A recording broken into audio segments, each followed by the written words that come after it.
Pendant que certains débattent de futilité, la réalité sur le terrain est tout autre.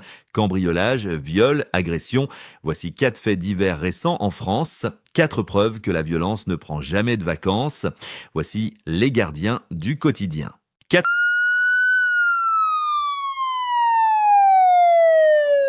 Direction la Normandie. À Côte-Bec-en-Caux, c'est une vague de cambriolage qui frappe la ville. Tabac, PMU, boulangerie, boucherie. Personne n'est épargné. Des commerces visés par des voyous sans foi ni loi. Ils arrachent les portes, vident les caisses et repartent tranquillement dans la nuit. 2 suspects ont été arrêtés puis relâchés dans l'attente de leur procès. Pendant ce temps, les commerçants comptent les pertes et s'achètent des rideaux métalliques renforcés. Conseil, équipez votre commerce d'une alarme et d'un générateur de fumée. Ce dernier permet de faire fuir le cambrioleur instantanément.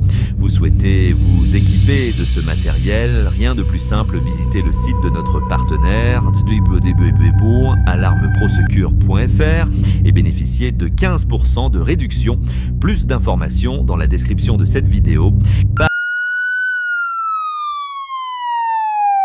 Paris, Bois de Boulogne, un Pakistanais de 33 ans, inconnu des services de police, est suspecté d'avoir violé plusieurs jeunes hommes en utilisant toujours la même méthode, menaces, couteaux, viols, vol de cartes bancaires. Il a été confondu grâce à son ADN. Pour l'instant, au moins 3 victimes connues.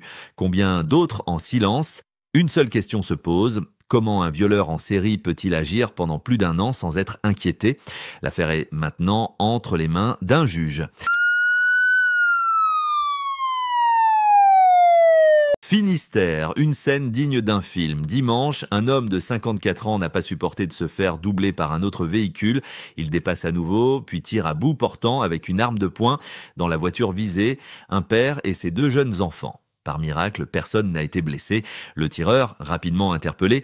Mais combien de conducteurs armés croiserez-vous demain sur la route ? Enfin, à Dessines-Charpieu, près de Lyon, un médecin généraliste refuse de prolonger un arrêt maladie. La patiente explose, insulte raciste, puis elle lui balance un électrocardiogramme à la figure. Résultat, plusieurs jours d'incapacité de travail pour ce soignant. Quand même, ceux qui nous soignent deviennent des cibles. On est en droit de se demander combien de temps ça va tenir. Fait divers, une seule constante, le sentiment d'impunité. Partage cette vidéo, abonne-toi et surtout, reste vigilant. Ici, on n'oublie pas. Ici, on informe. Ici, ce sont les gardiens du quotidien. Merci à tous de nous avoir suivis. On se retrouve demain pour de nouvelles actualités. D'ici là, restez vigilants et surtout, n'hésitez pas à partager vos expériences ou vos conseils en commentaire.